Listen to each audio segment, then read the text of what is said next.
The Lord God will do nothing, but he revealeth his secrets unto his servants, the prophets. This is taken from Amos 3:7. Do we believe that? I am here to tell you that I believe that. People look at me very strange when I tell them that I never read or think about Isaiah and his prophecy of the 18th chapter. But what I don't think about an American prophet named George Washington. Not trying to be arrogant or braggadocio, but I've appeared on quite a number of talk shows from coast to coast, usually the controversial ones. And when I speak of the prophets of God and angels of God and the Bible, there's always those that call in who are diametrically opposed, as the North is to the South, that anybody should bring up anything that might encourage the very sad people of today. And they will say, well, where are the prophets? I said, have you really looked for them? I said, they're always there. They said, well, where are the angels of God? How come nobody talks to angels anymore? There's no extraterrestrial visitations. But then if the same people, if you try to tell them, is there a connection between extraterrestrials and what we call UFOs, flying saucers, foosballs, these great spaceships that seem to come from somewhere out there in the universe? And you say, could this be the angels of God? Oh boy, they'll start braying like a jackass in a pepper patch. I've even had people tell me they've seen them and don't believe in them. Now you talk about a mindset, but I'm going to be very careful here and try not to get off on a tangent.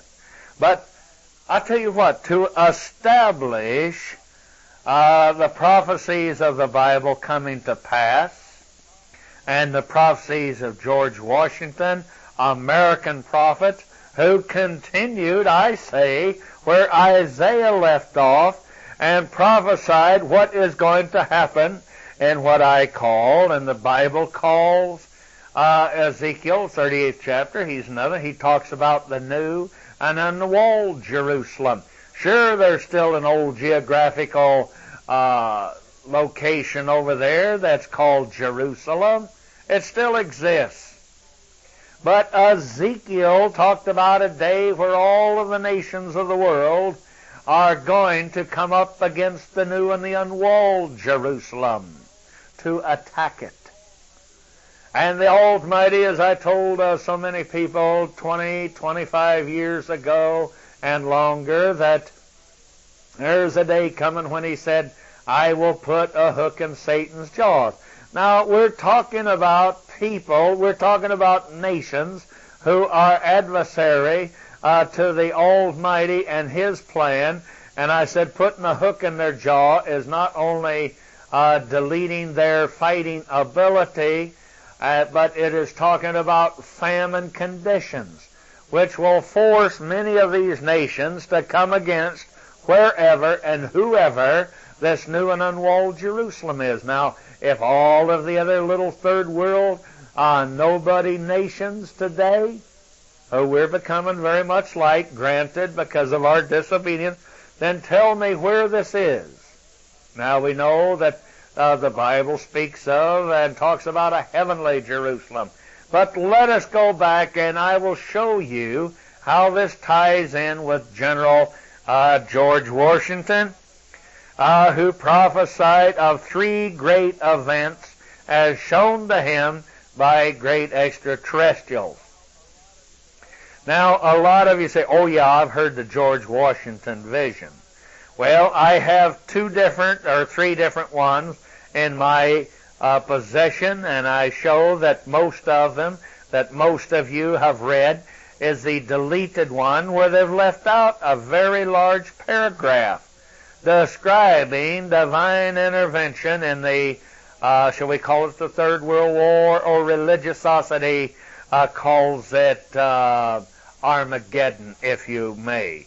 Now, I've often thought that Armageddon in reality was from an ancient word like matra, talking about the great whore, the mother of whores, who started a false pseudo-religion upon this earth that was diametrically opposed to the eternals, and those that broke away and hoped to improve just became a little lesser whores.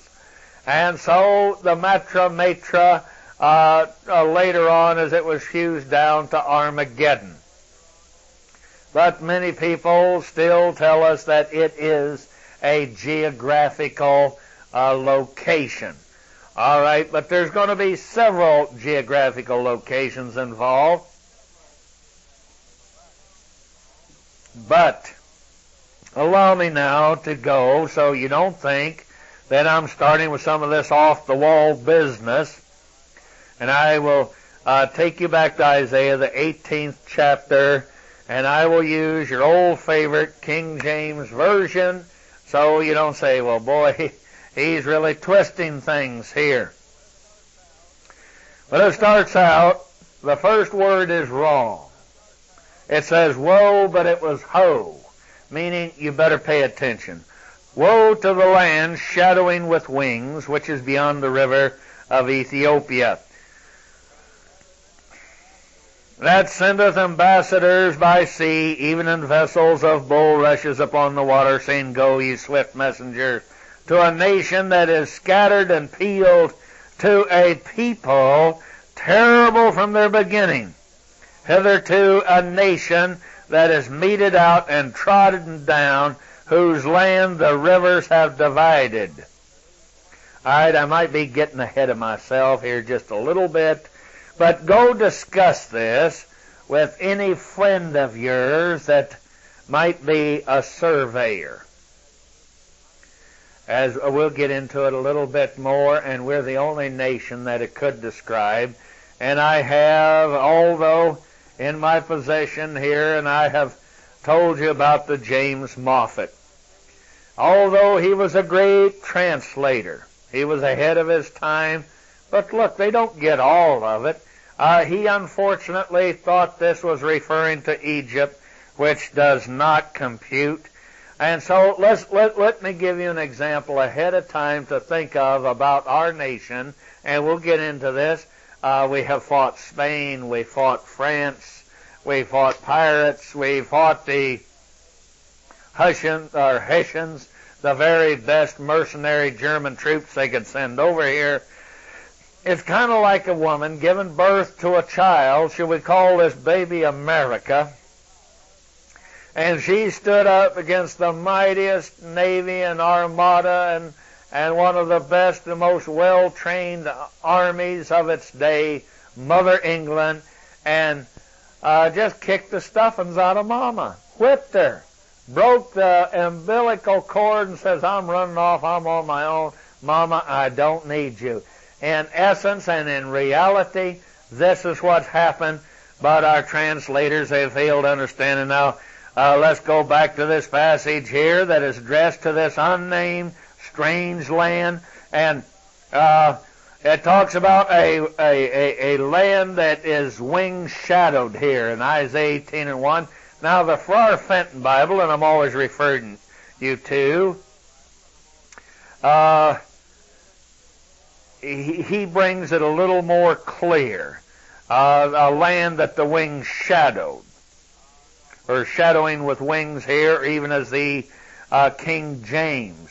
Now, you're going to find that they are referring to the time in the distant future when we were talking about the airplanes of America, and you realize that the predominance of all of the passenger-carrying planes of every nation of the world, up until as of recently, has always been American-made. We had the best technology until our little Japanese friends and so forth, and in our President days, they wanted to make friends with the beast and with the world, and we have to have international trade, and we can't exist without it, but, well, we'll leave it at that.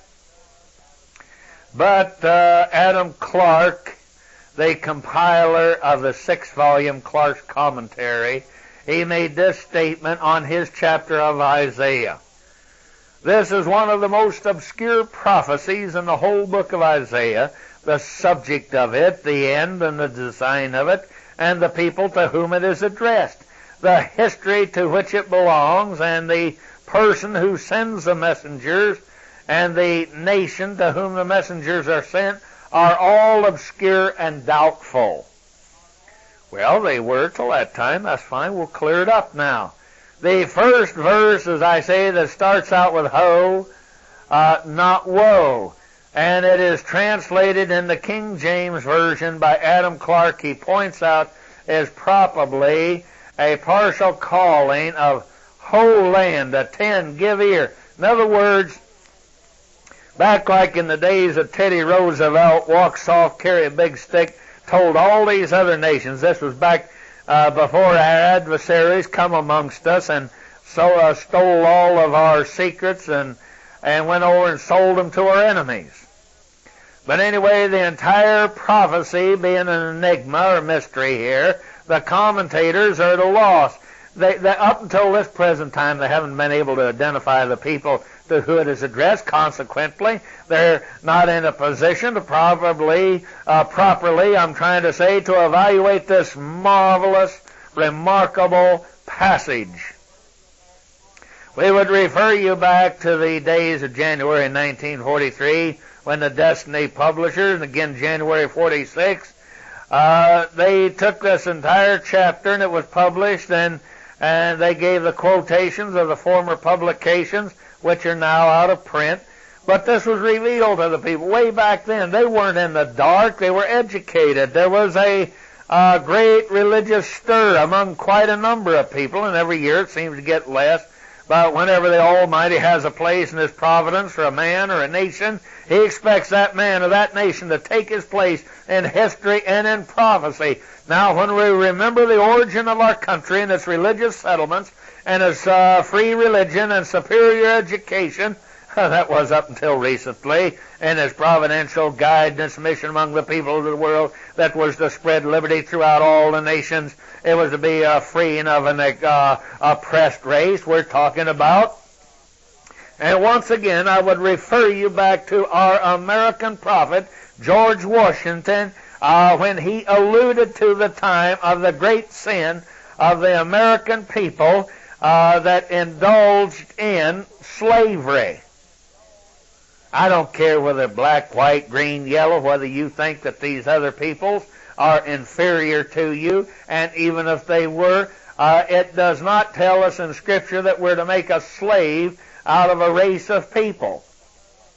Not only because of the harm and what it does to those people, but what it does to our own people when you have a slave and a bunch of slaves that's producing your crops.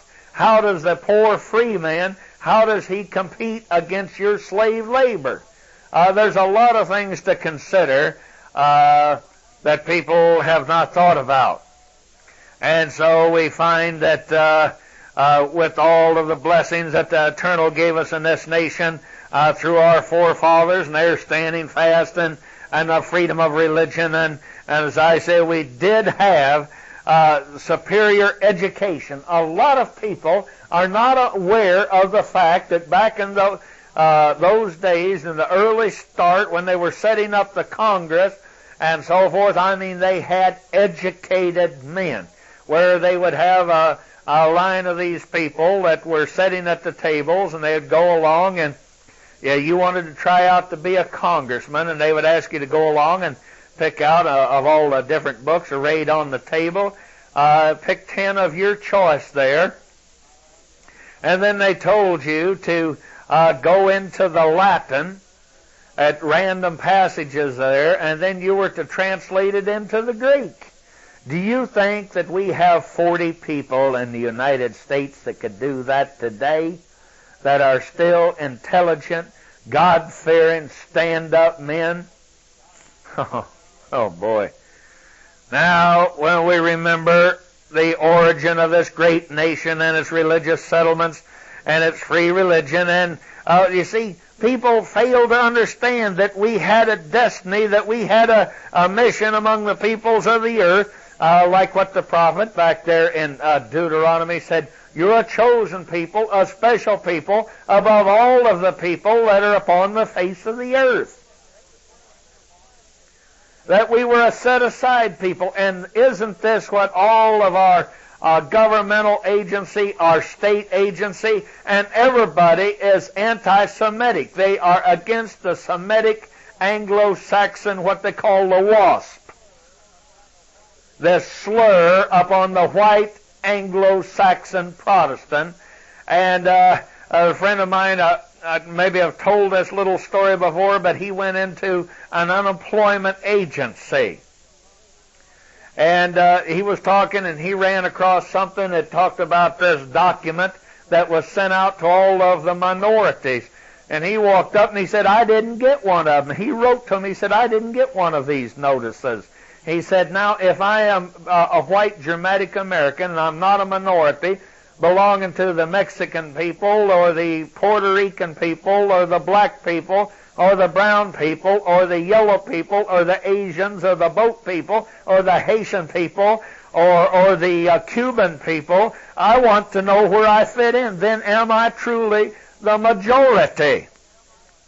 And when he went into the unemployment, here the head parasitical weasel working for this governmental bureaucracy rushed out all stuttering and emotional and about to wet all over himself by slobbering down his front.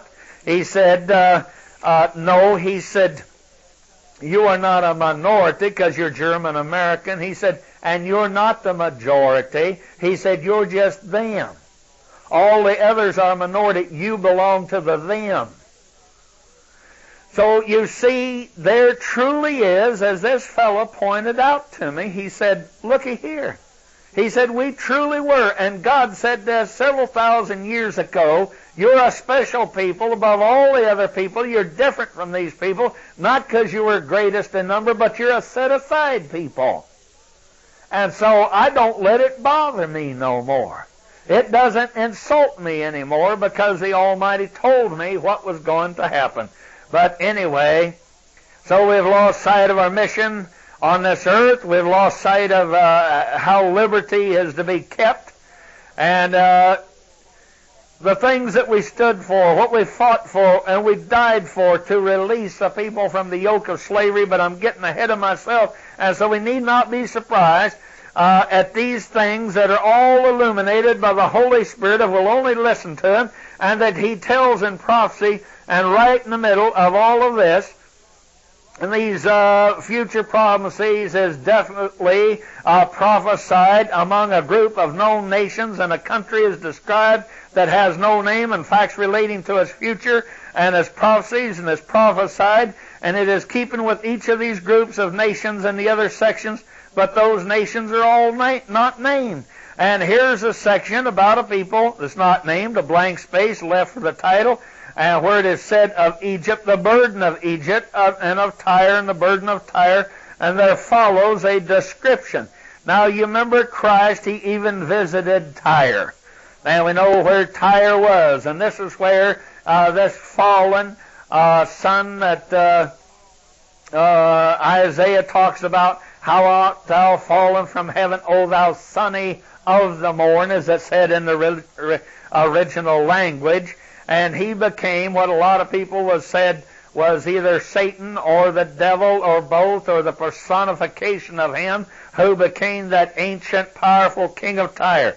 But anyway, there follows a description of a land had no name because it was not yet or had not been discovered, and so was unknown to the prophets, but they were shown of this great futuristic, what I will call the new and unwalled Jerusalem. Now, let us give attention to some specific points of description and see if Isaiah did not clearly define and designate America and the government or the kingdom, shall we say, of these United States. He goes on to say, "Ho to the land shadowed with wings," or literally with outstretched wings. And when we try to understand by that expression, and in many commentaries they fall follow one another in applying this prophecy to Egypt. They do so because they say Egypt is a land that is beyond the rivers of Ethiopia, to corroborate or try to corroborate their views that the allusion is to Egypt. They cite as proof that it's to a land of shadow with wings. But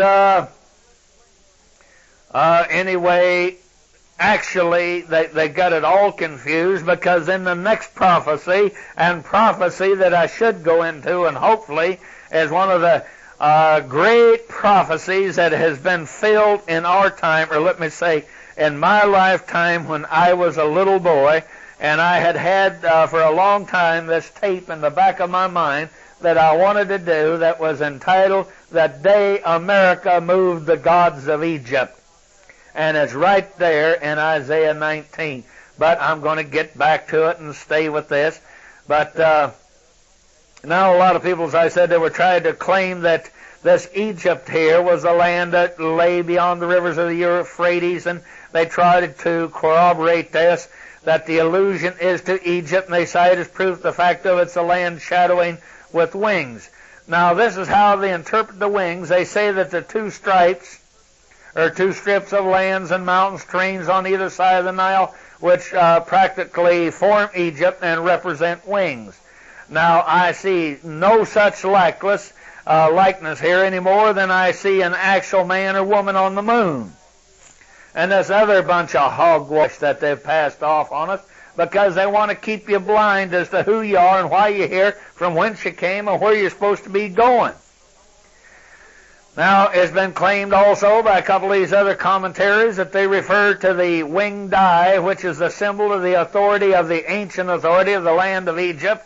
And you can see it carved on the monuments and the temples even up to this present time. And it symbolized power in its day gone by. Hence we find the Douay version, that's the Roman Catholic Bible, that interprets wings as the winged disk, but Egypt is not such a land that's spoken of here. Egypt has been, comparatively speaking, insignificant, nobody country, and through this latter age, and it does not send any ambassadors out by the sea and the great waters. Its list of ambassadors, in fact, the last century, or way more than a century, has been very, very limited. Now, it may be represented in the United States and in England and some other countries, but it certainly has no ambassadors all over the world, as one would be led to infer by this statement made here. The nation that is described to be a very important country who sends these ambassadors out all over the world. I remember back, after the Second World War, and even prior to that, one of the most fashionable things that you could do would be take a trip, an ocean-going trip. And you see it's being revitalized today. And they talk about going in these reed drinking and some of these water drinking ships. It was talking about steamships. But anyway, I'm getting ahead of myself. And so Egypt here does not fill the bill. Then there was this George D. Watson of California once wrote, "It's a singular fact that this phrase, 'Ho to the land of outstretched wings,' expressing shelter for the oppressed, cannot be applied to any other nation on the face of the earth. Since the world began, there has never ever been a country that from its beginning offered a welcome and a hospitality to all the people for the purpose of giving them religion and civil liberties, except no, nox, negative, none other but America." So we find in the prophet's dream, he saw a nation that rose or rises in the west. Excuse me. It's a wonderful power, having a mission of service, but it has no name. So as described as a land of outstretched wings, and it was by divine providence that the eagle was selected as the emblem of the United States as a nation. There's a deep hidden truth under this symbol that America would be in the providence of God, and the land that would serve as a refuge for all the peoples of the earth. And this emblem is the eagle with the outstretched wings, like a mother bird gathering her brood for her wings. And it was to have a government for the protection of all the people, a land of religious liberty and freedom of consciousness, a land that would welcome to its shores the downtrodden, the suffering, and the scattered people abroad upon the earth. Now, just like as we pointed out, as Christ said long time ago, "Oh, Jerusalem, Jerusalem, how many times I would have gathered you unto myself as a mother hen would her chicks, but you would not have it so." So we find that our progenitors, those ancient Semitic peoples that live in the land of Jerusalem, when God looked upon them, not as real estate, but called his people, that heavenly Jerusalem, or descendants of it, and he made an offer and a trial, and he came here in person and walked upon the shores of Galilee and many other shores, and he tried to reach these stiff-necked, stubborn, sorry people. Thank God he was God, because if it had been me, I would have mashed the button on them a long time ago.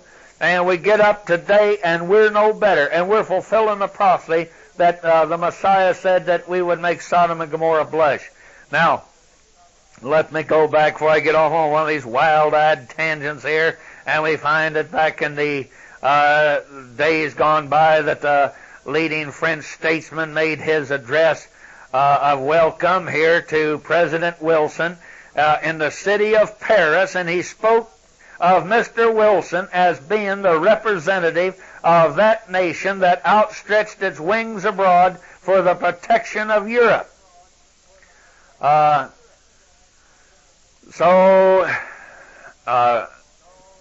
see, what was his name? Clement Siu. He unwittingly, he used the very words of Isaiah 2,600 years before, probably knowing nothing of Isaiah's prophecy, but so accurately was the fulfillment of his prophecy that it describes the conditions. He had to use the very words of Isaiah, inspired and prediction. Look at your quarters or your half-a-dollars or your, if you've saved any silver dollars, and you see the great spread-winged eagle of Manasseh thereon. Everywhere you go in the United States, you see this symbol. And the Hebrew is clear as light, the land of outstretched wings. Outstretching the wings is in the Revised Version, while other countries had the eagle. Yeah, we know that quite a number of them had their national emblem, as none other has emphasized the outstretched wings of the majestic bird depicted in the natural, either in flight or ready to take flight. Now we know, okay, Mexico had an eagle with closed wings. Germany had an eagle with closed wings and a double head. Austria had an eagle and it had closed wings. But the United States heraldry has an eagle with spreading wings. It's actually a land shadowing with wings. And I maintain that it is because up until as of recent that we have had more airplanes than all of the other rest of the world put together. We've had one of the greatest air forces, but now we're giving that all away. But he goes on, and when it talks about beyond the rivers of Ethiopia, beyond as Hebrew means west. Now when we look at the map, the top is north, the bottom is south, and to the right is east, and to the left west. But not so with the Jews or other Orientals. They face the sunrise. They look eastward. Beyond meant east. Behind, or it meant west. Now his right hand points south and his left hand to the north. Beyond the rivers of Ethiopia meant over his shoulder, westward. Let Isaiah stand in Jerusalem, face the sunrise. Describe the land beyond the rivers of Ethiopia and the land of Cush. Throw a line from Jerusalem beyond the rivers of Ethiopia, and it'll run into northern Africa. Due west, you'll see no country till you strike America. Now the coast of South Carolina and Georgia are just due west from Jerusalem, and the prophecy was taken out of Egypt or any part of Africa, but to a nation that was west of Africa. So it was to be spoken. It was not to be spoken of as Asian or European. The words can apply to no other land on the earth except these United States of America. And it talks about those, I say, that send the ambassadors in these water-drinking vessels upon the great waters. The word ambassadors meant men who travel on official business for the government. Not those, speaking of just those that travel for pleasure and business, but those sent by the government, our ambassadors that used to go up until the Second World War. They went by water. They went to Europe and Asia and Africa and Australia and Austria and Mexico and Central and South America. They went by the sea. Now comes one of the poorest pieces of translation. Even in vessels of bulrushes, meaning parentheses, cattails, or so the Revised Standard Version of perversion. It's more perverted than the original perversion. But then they go into, has its papyrus.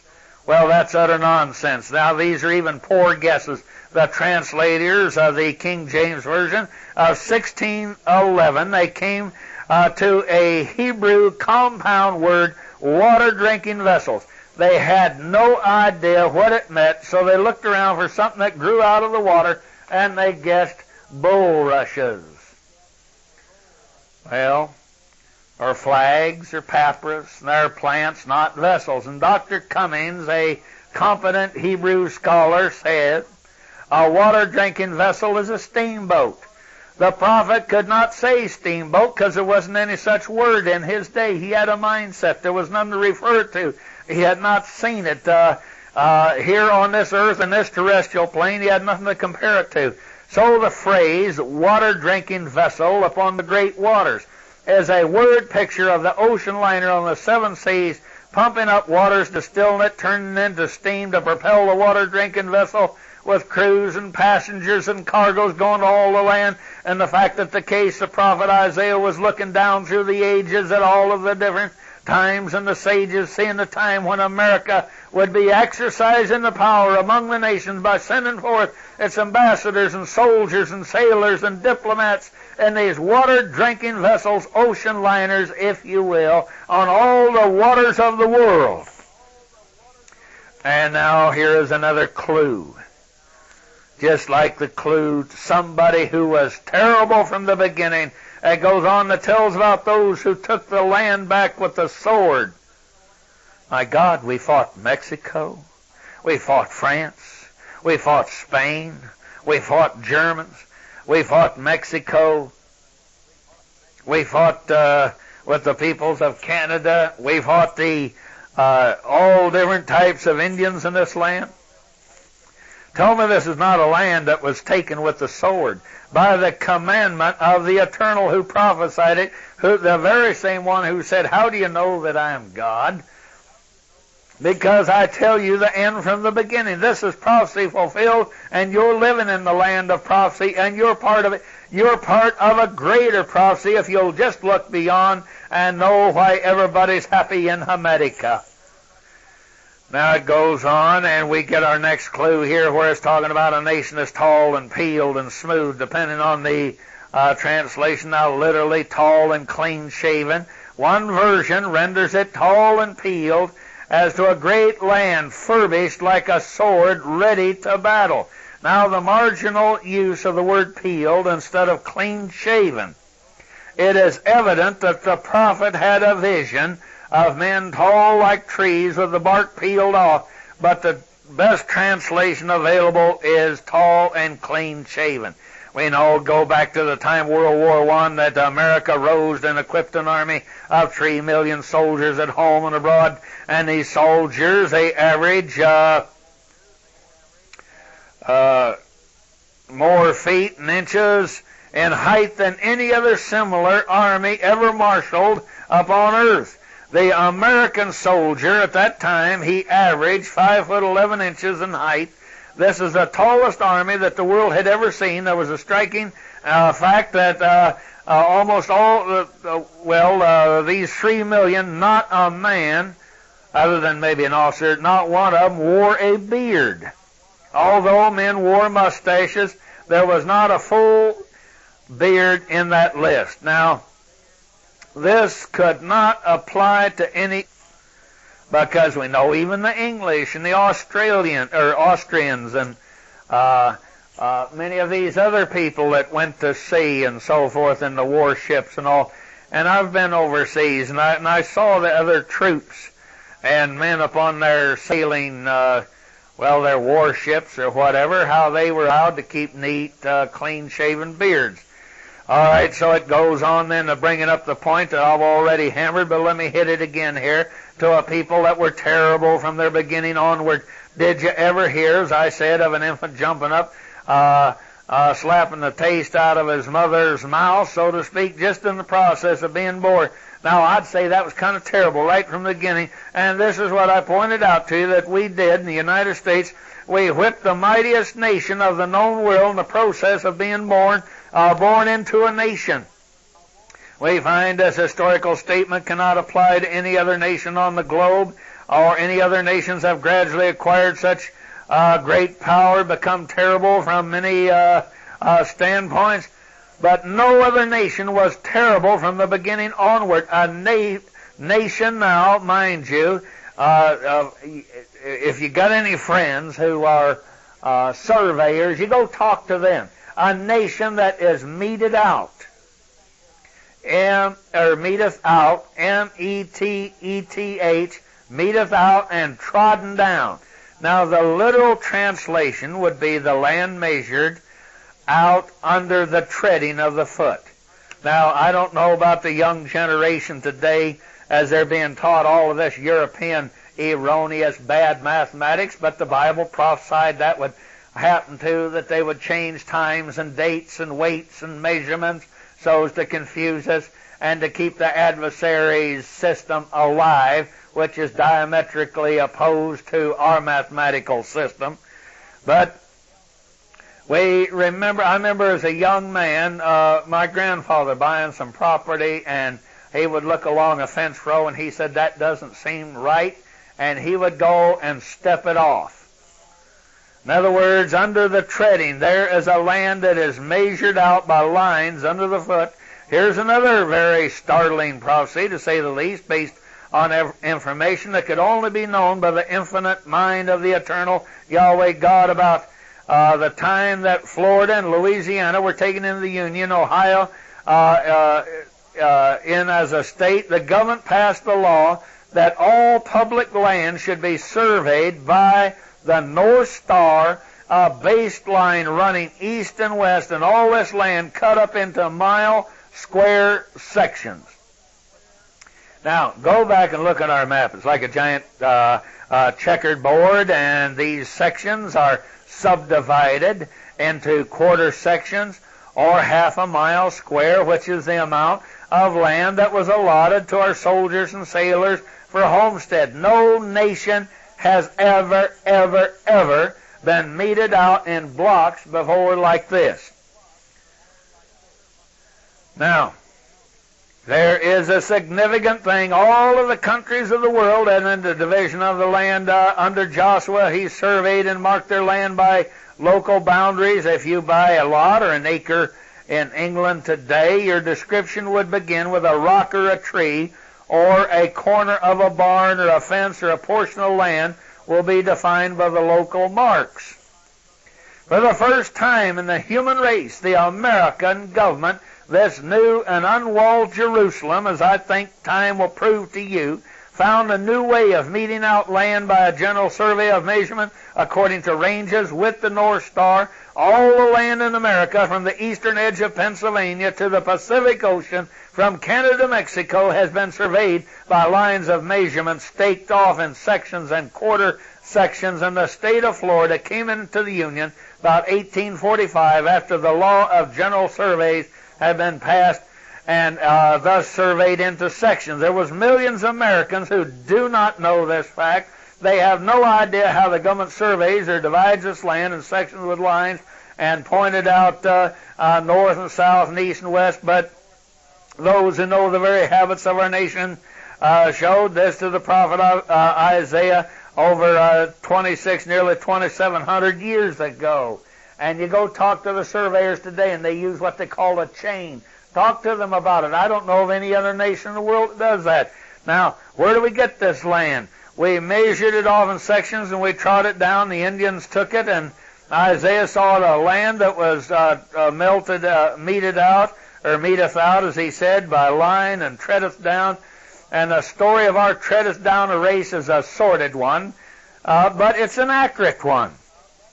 I don't say that I approve of what our progenitors did. I don't approve of the cruelty that was put upon the Indians by Columbus, but I'm not real sure that he was a Christian, because if you read in some of the Jewish books, the Jewish encyclopedia, they claim that he was a Marrano, or he was a secret Jew, and that he brought some other Jews with him on the ship.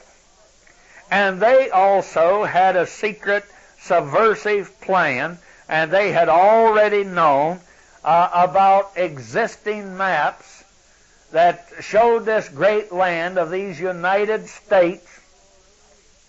I know that's pretty hard to swallow, it's hard to believe, but any of you that's ever got into all of these far out, exciting books that show ancient maps of the world long before our predecessors had come here, and they had a plan for a new Jewish state where all of the Jews of Europe and of Spain, they were going to come here and they were going to claim this land. And then a lot of people don't tell you there is also another thing that tells us that Columbus, that he died in prison. And some later on they say his eyes were put out and his feet were cut off and he died in prison. He upset somebody, he crossed somebody. All right, but anyway, I'm getting off the story and onto a tangent. And so we're not very proud of what some of these men that came over and what they did to the other peoples. Now, Isaiah is not moralizing here. He's merely defining, he's describing, he's prophesying. We are a people that meeteth out by line and treadeth down, whose land the rivers have spoiled, is according to the old version, and the poorest translation of all is here. The margin says despise. The Revised Version comes near, whose land the rivers divide. But the Hebrew used here in this term, in the ritual of sacrifice, where an animal is hung up, he's divided into 4 quarters. The knife cuts right down from the head to the foot and then across, divided into 4 quarters, and the word should be rendered literally here, quartered. Now, is there any land on earth in Europe, Asia, Africa, Australia that is quartered by rivers? There is not an ancient map or a modern map of anywhere in the world that shows any other possible place except the map of the United States. We take the Mississippi River, and it takes its rise near the Canadian border, and it cuts right down to the Gulf of Mexico, dividing our land into 2 halves. And then you always hear this expression, this side of the Mississippi. Now, on the western coast is the Columbian River. Follow it upward to its junction with the Snake River that goes up into Idaho and so forth, I believe. And you follow that upward into a close proximity with the source of the Missouri River, which starts in Montana and meanders eastward into the Mississippi, dividing the west into halves. You follow the Ohio River as it moves eastward into Pittsburgh and its junction with the Monongahela River that runs by McKeesport, and it follows eastward the what they call it, the Yoganani River, if I'm pronouncing that right, and then it goes into the Glencoe, Pennsylvania, and it becomes the Castleman River, and it goes on upstream until it reaches Wills Creek, and it branches off, and it takes its source where the Potomac River begins. And then it runs to the Chesapeake Bay and the Atlantic Ocean. And you have the eastern half, the United States, is divided into 2. So the whole land is quartered by rivers. Now, you can't find any other land on earth that's divided this way into 4 sections: north, east, northwest, southeast, southwest, by rivers. Your prophecy can only be applicable and applied to no other country than these United States. And as it goes on, all you inhabitants of the world and you dwellers upon the earth, when an ensign is lifted up in the mountains, the mountains is talking about the governments and the states, these United States that created the central federal government that was supposed to only have limited powers, but now the created has turned upon the creators, and the created is now dictating to the creators. But nevertheless, that forgive me, I almost went on a tangent. So all of you inhabitants of the world, you dwellers upon the earth, when an ensign is lifted up on the mountains, see ye, and when the trumpet is blown, hear ye. Here is a prophecy that is more startling than any yet, and the way that the prophecy foresaw our armies as the decisive factors in war, and World War I and World War II have been revealed. And you have to remember that the scripture that applies to a great and mighty people, it said, ye are my battle axe and your weapons of war, and with thee I will break in pieces all of the nations. Now you tell me just who that was prophesying about. But anyway, getting back to this, says, in that time shall a present be brought unto Jehovah of hosts, mistranslated, the Yahweh of hosts, from a people tall and clean. The place, the name, the Yahweh of hosts, the Mount Zion. In other words, he's talking about the central government, the closest to what he envisioned for his people on this earth. If you were asked to make a reference to the best known symbol in the United States, you could not do better than quote the opening words of Isaiah, woe to the land of outstretched wings. And if you were to ask the name of the chief characters in the United States, you cannot do better than quote from the last verse where it says, and that time shall a present be brought from a people. The word present or gift in the original generic term included all gifts and presents. Look at the facts that the United States has made gifts to every one of these damnable nations who've turned on us, the coins or Christ crowd as I call them, the Rice Christians. But it was still our nation that we freely gave gifts and presents of goods and food and money. We're still doing it today, and we're feeding our communist enemies, adversaries that have held millions and millions of people behind their damnable walls and barbed wire and machine guns. They held 3/4 of the world captive, and now here their system has failed. They're down the tube, and our government is going over there to work hand and glove with them and giving them equal authority and power and footing and making those of the adversarial governments our equals. Not so. What has Christ to do with Antichrist? What has light to do with darkness? And Yahshua, the Messiah, said, if you're not for me, you're against me.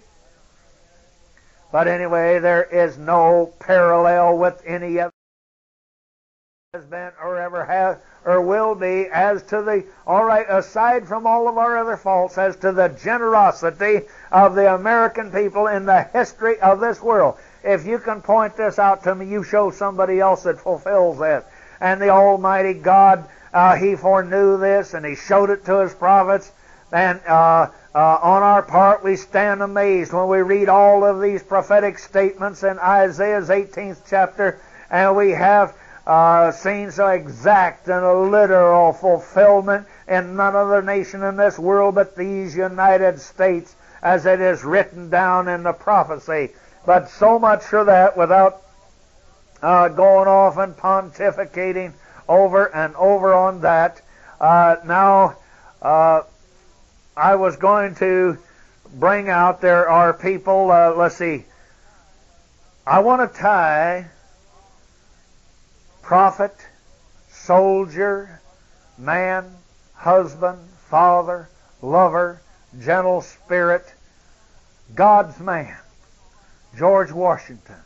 I would like to introduce you to him and quote you. Now, there's been several people have written about his vision at Valley Forge. It took place back in 1777, and it was related by Wesley Bradshaw, and it was first, some people say it was first published in 1859. And I can't think of the little set of booklets that I have that go back to those days. And they told that, and I believe I missed that issue by just one. But anyway, it was printed again in the National Tribune of August 13, 1931. There was, let's see, Destiny Publishers, been 31 or 1929, but out of Merrimack, Massachusetts. He put this article out, and then there'll be a lot of people who will say, oh yeah, well, I've heard it, I happen to have it in my possession. But a lot of people are not aware that there was a great deal of this prophecy. Well, there's one big paragraph where it talks about the heavenly host. It's broke down into 3 parts, 3 different warnings, 3 different ages in the brief history of these United States. But they have left out, for some reason, I guess they thought that we were not able to handle it or to understand it. Then there was another edition that was put out, and it was a good edition, that was published by Wesley Bradshaw, copied from a reprint in the National Tribune, Volume 4, Number 12, December of 1880. Now, it went on, it talked about the last time I saw Anthony Sherman on the 4th of July, 1859 in Independence Square. He was then 99 years old and becoming very feeble, but though so old, his dimming eyes rekindled as he gazed upon Independence Hall, and he had come to visit once more. Let us go into the hall, he said. I want to tell you an incident of Washington's life, one which no one alive knows of except myself, and if you live, you will before long see it verified.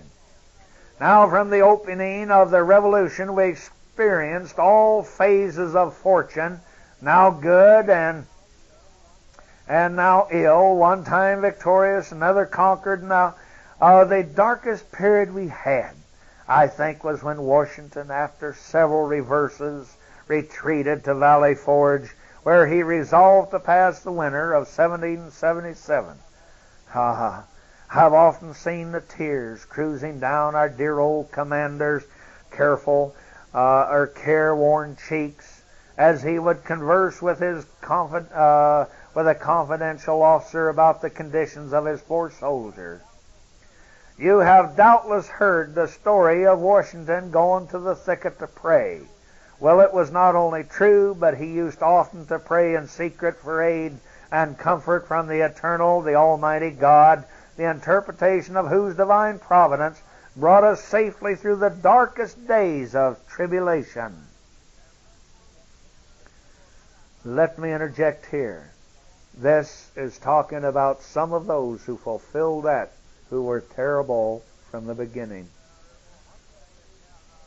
One day, going back to my quote, one day, I remember it well, the chilly winds whistled through the leafless trees. Though the sky was cloudless and the sun shone brightly, he remembered in his quarters, or remained in his quarters, nearly all that afternoon alone. When he came out, I noticed that his face was a shade paler than usual. There seemed to be something on his mind that was of extraordinary importance, and returning just after dusk, he dispatched an orderly to the quarters of the officer I mentioned, who was presently in attendance. After a preliminary conversation of about half an hour, Washington gazed upon his compass with that strange look of dignity which he alone could command. And he said to the latter, I do not know whether it is owing to the anxiety of my mind or what, but this afternoon I was sitting at the table engaging and preparing a dispatch. Something seemed to disturb me. Looking up, I beheld standing opposite me a singularly beautiful female. So astonished was I, for I had given strict orders not to be disturbed. But it was some moments before I found the language to inquire the cause of her presence. A second, a third, even a fourth time did I repeat my question, but received no answer from my mysterious visitor, except a slight raising of her eyes. By the time I felt strange sensation spreading throughout me. I would have risen from the riveted gaze of that being before me, rendered volition impossible. I swayed once more to address her, but my tongue became useless, even though itself had become paralyzed, and a new influence, mysterious, potent, and irresistible, took possession of me, and all I could do was gaze steadily upon my unknown visitant. Gradually, the surrounding atmosphere seemed to become filled with sensation and grow luminous. Everything about me seemed to rarefy. This mysterious visitor, herself becoming airy and yet distinct to my sight than before, I now begin to feel as one dying, or rather the expression of sensation, which I have sometimes imagined accompanying this illusion. I did not think, and I could not. I did not reason. I did not move, and all was alike impossible. I was only conscious of gazing fixedly, vacantly at my companion. Presently, I heard a voice saying, "Son of the Republic, look and learn," while at the same time my visitor extended her arm. I now beheld a very white vapor at some distance, rising fold upon fold, and this gradually dissipated, and I looked upon a strange scene before me, lay spread out in one vast plain, all the countries of the world, Europe and Asia and Africa and America. I saw rolling and tossing between Europe and America the billows of the Atlantic, and between Asia and America lay the Pacific. "Son of the Republic," said the same mysterious voice as before, "look and learn." And at that moment I beheld a dark, shadowy being like an angel standing, or rather floating, in mid-air between Europe and America, dipping water out of the ocean in the hollow of each hand. He sprinkled some upon America with his right hand, and while with his left hand he cast some upon Europe. Presently a dark cloud raised from these countries and joined in mid-ocean. For a while it remained stationary, then moved slowly eastward, till it developed America in its murky fold. Sharp flashes of lightning gleamed through it at intervals, and I heard the smothered groans and cries of the American people. A second time the angel dipped from the ocean and sprinkled it as before. The dark cloud was then drawn back to the ocean, and those having billows, it sank from view. A third time I heard the mysterious voice saying, "Son of the Republic, look and learn." I cast my eyes upon America, and I beheld villages and towns and cities springing up, one after another, until the whole land from the Atlantic to the Pacific was dotted with them. And I heard the mysterious voice say, "Son of the Republic, the end of the century cometh, look and learn." And at this dark, shadowy angel turned his face southward from Africa, I saw an ill-omened specter approaching our land. It flitted slowly and heavily over every town and city of the latter. The inhabitants presently set themselves in battle array against each other. As I continued looking, I saw a bright angel, on whose brow rested a crown of light, on which was traced the words Union, bearing the American flag, which he placed between the divided nation, and said, "You are brethren." Instantly the inhabitants, casting themselves from their weapons, became friends once more, and united around the national standard. And again I heard that mysterious voice say, "Son of the Republic, look and learn." And this the dark, shadowy angel placed a trumpet to his mouth and blew 3 distinct blasts. Taking water from the ocean, he sprinkled it upon Europe, Asia, and Africa. Then my eyes beheld a fearful scene. From each of these countries rose thick black clouds that were soon joined together unto one another, and through this mass there gleamed a dark red light, by which I saw hordes of armed men who moved with the cloud, marching by land and sailing by sea to America, which country was enveloped in the volume of the cloud, and I dimly saw these vast armies devastate the whole country and burn the villages and the towns and the cities that I had beheld springing up. And as my ears listened to the thundering of the cannon, the clashing of the sword, and the shouts of cries of millions in mortal combat, I again heard the mysterious voice saying, "Son of the Republic, look and learn." When the voice had ceased, the dark, shadowy angel placed his trumpet once more to his mouth, and he blew a long and a fearful blast. Instantly a light of 1,000 suns shone from above me, and pierced and broke into fragments the dark clouds which enveloped America, and at the same moment the angel upon whose head shone the words Union, and who bore our national flag in one hand and a sword in the other, descended from heaven, attended by legions of bright spirits. These immediately joined the inhabitants of America, who I perceived were well nigh overcome, but who immediately taking courage again, closed up their broken ranks, and they renewed the battle again. And the fearful voice of the conflict, I heard this mysterious voice saying, "Son of the Republic, look and learn." And the voice ceased, and the shadowy angel for the last time dipped water from the ocean and sprinkled it upon America, and instantly the dark cloud rolled back, together with the armies that it had brought, leaving the inhabitants of the land victorious. There once more I beheld villages and towns and cities springing up where they had been before, while the bright angel, planting the azure standard that he had brought to the midst of them, cried with a loud voice, while the stars remain and the heaven sends down dew upon the earth, so long shall the Republic last.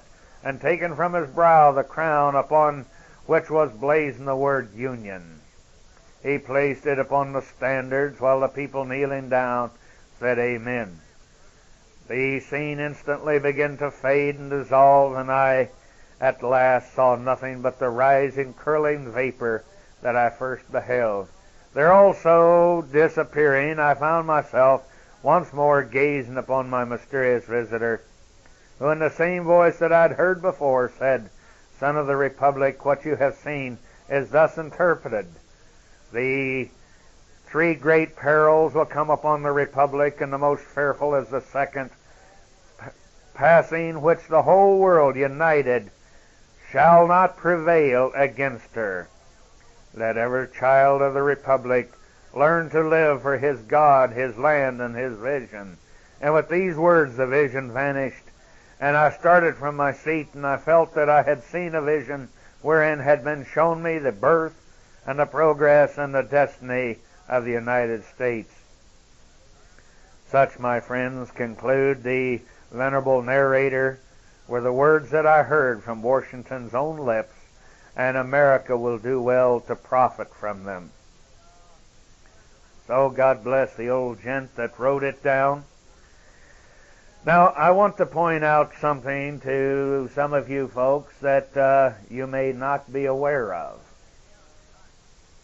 But there are many, many pamphlets around that have been reprinted numerous times. I could quote quite an array of different people that through the different ages and so forth put them out. But you might want to go back, especially those of you who have not heard it before.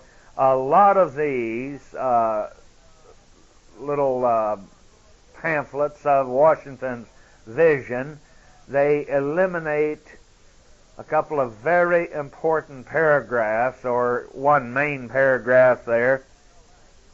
But I want you to notice the allegory.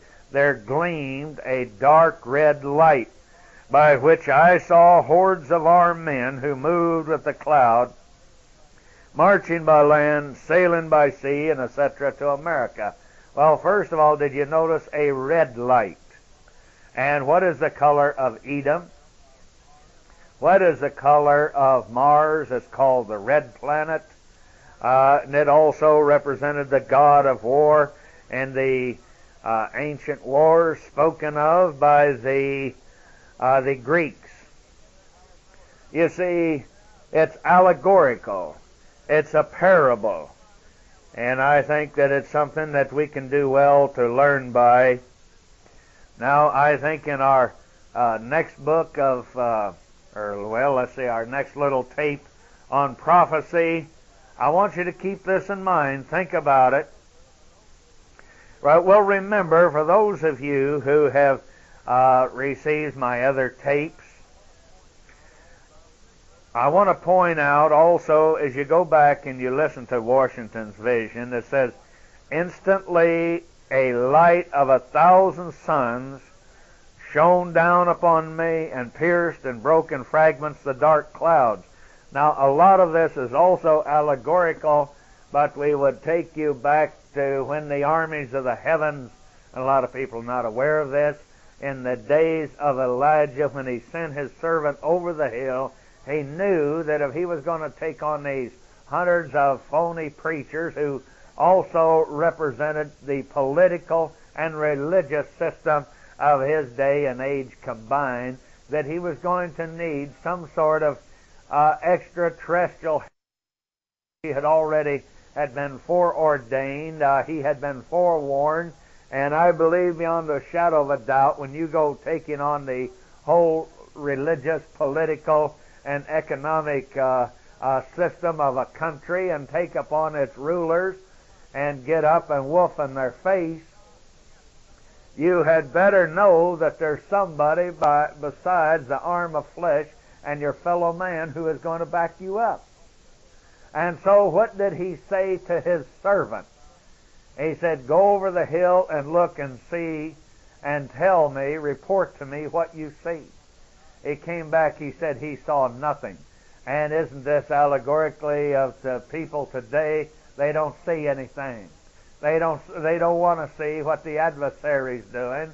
They don't know what the eternal's doing. And a lot of you who are receiving these tapes, you probably go to your mailbox and you get nothing but doom and gloom, and you get a box full of problems, but people are not giving you an answer. They're not giving you any good news or something to look forward to. But you remember the servant came back to Elijah after his next trip. He said, well, I saw a cloud. A cloud. See, somebody coming from heaven to assist him. And what was in the cloud, and I think from the other tapes and albums from Pilgrim ships, we covered what a cloud is, just like the one that Yahshua stepped into and ascended into the outer space as the two extraterrestrials, as the narrators of the Greek put down angels or angelos. The messenger said, why do you stand gazing into the heavens or outer space? As you saw him go, so shall you see him return. But here, and also as Scripture, we could sit down and literally, and we will. We'll get into that later on, give you hundreds of quotes where you must keep this in mind, that this is very shocking. You see, Boris Yeltsin and our president, they were talking about getting together to ensure global safety. Against who? I believe that our politicians are, a lot of our pseudo-preachers and pseudo-religion are quite aware that judgment and vindication is on the way. Now, also coincidentally, we pointed out to those of you who have heard our Pilgrim Ship series, we quoted to you from the historical account of Babylon and Egypt, and also of the Indians of Central and South America, other than those of the races of the Semitic people, who recorded a quite interesting phenomenon in ancient history, where there was periods that the Venus was not in our solar system. There seems to be evidence by quite a number of sources that it left an empty space, if you would, for periods of like 2 centuries. But then also it is recorded by the different nations and the races of people that there was a time when it was so close to this earth that it was brighter than our sun. And I think that we have pointed out and alluded to the very strange phenomenon. We talk about the children of Israel back in the days of Egypt, that they were so faithful about preparing for the Passover and the Paschal Lamb. And I've questioned people, what was it that passed over?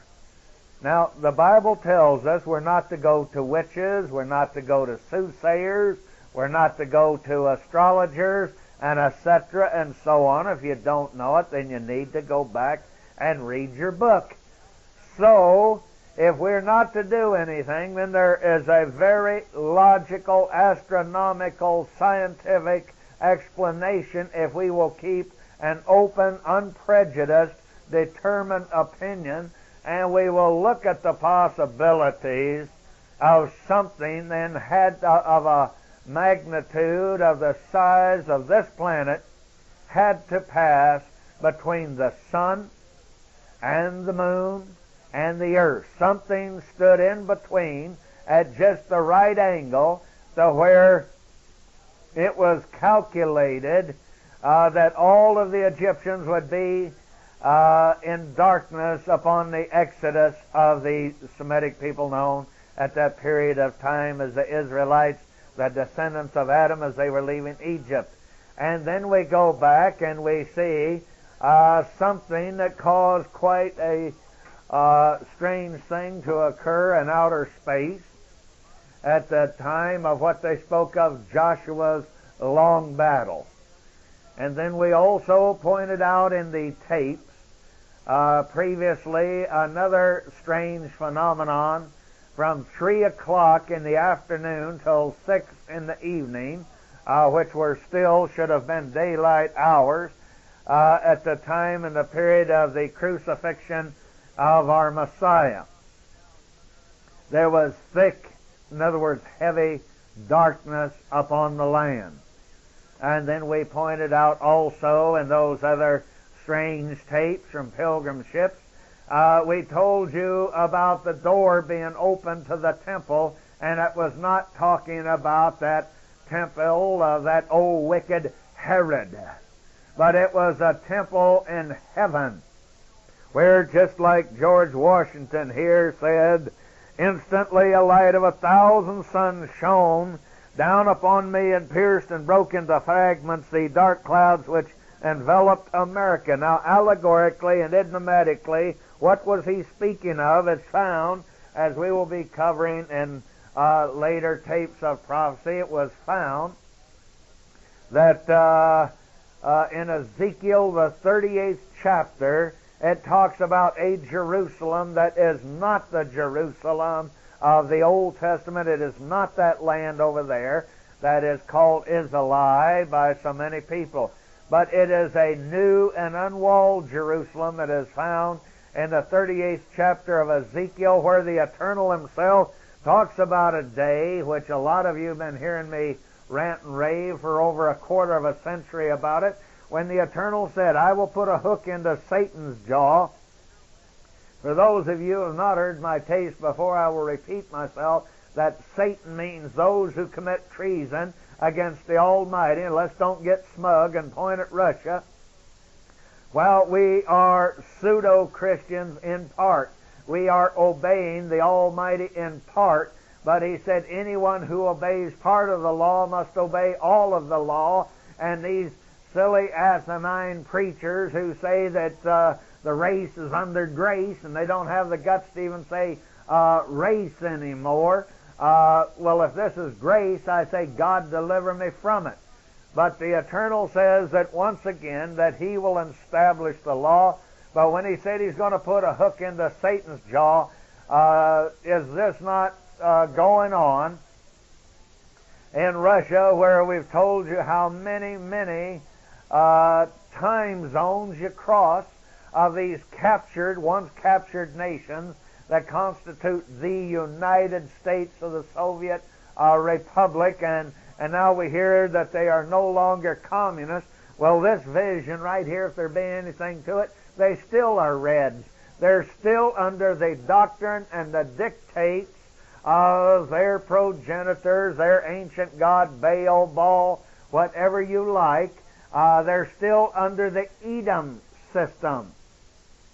And it has totally failed them, and we who have got involved in it, it has totally failed. This economic system has failed the whole world, both good and evil. As they say, the sun shines on the just and the unjust alike. And Judgment Day is very close because the Eternal is allowing this economic collapse.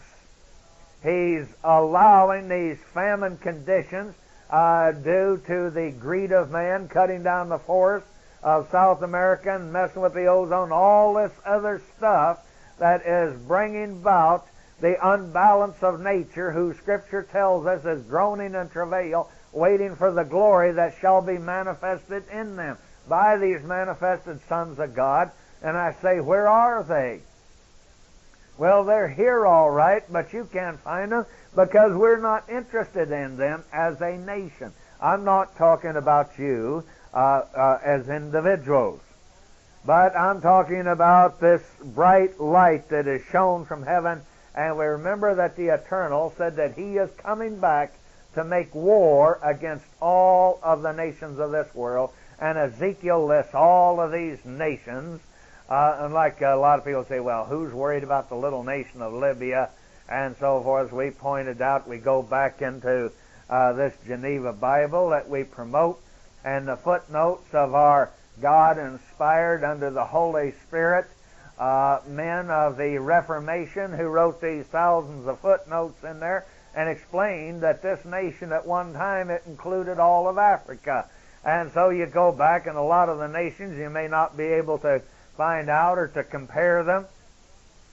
But it's talking about Japan's going to turn on us, and I say that, and China's going to turn on us, and the biggest percentage of those captive Russian nations, because they figure they're going to come over here and fill their bread baskets. They don't want to, and they're being brought before their time, as the Eternal said He would do. It's a no-win, do-or-die situation. Damned if you do, and damned if you don't. And we'll get into that more in detail, where the book of Revelation tells us that there will be 200,000 horsemen come against us. And a lot of people have laughed at that for years, but any of you who have been watching the news and getting these reports out of Cuba and keeping up with what's going on over there, now that Russia has run out of money again, you know, they went bankrupt in 1976. It's in our congressional record, but the average person on the street, they don't know that, and they don't really care. But they should care about somebody that's just 90 miles off the back door there. But you look at the situation there. Here's their trucks, their bulldozers, their cars. They're just sitting because they don't have the money. They don't have the wherewithal to produce their own gasoline. It's a parasitical island that has had to live off of its host mother, Russia. And so they have literally, to plow the field, they got men and women out there doing it, and they're using oxen and any sort of beast of burden that they can to pull a plow.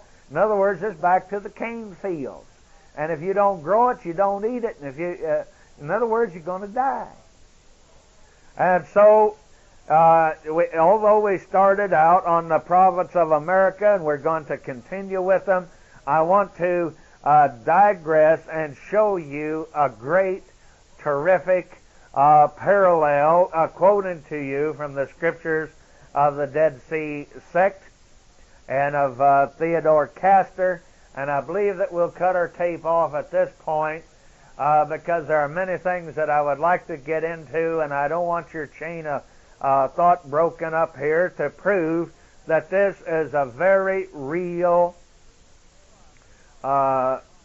statement, and it's a very real prophecy that George Washington gave us. And we're going to find through McClellan and a lot of other of God's prophets that this is indeed very true. And so, as the Scripture tells us, in the mouth of 2 or 3 witnesses there be a truth. So, write to us, Pilgrim Ships, P.O. Box 1086, Lakeview, Missouri 65737, and we thank you so much for listening.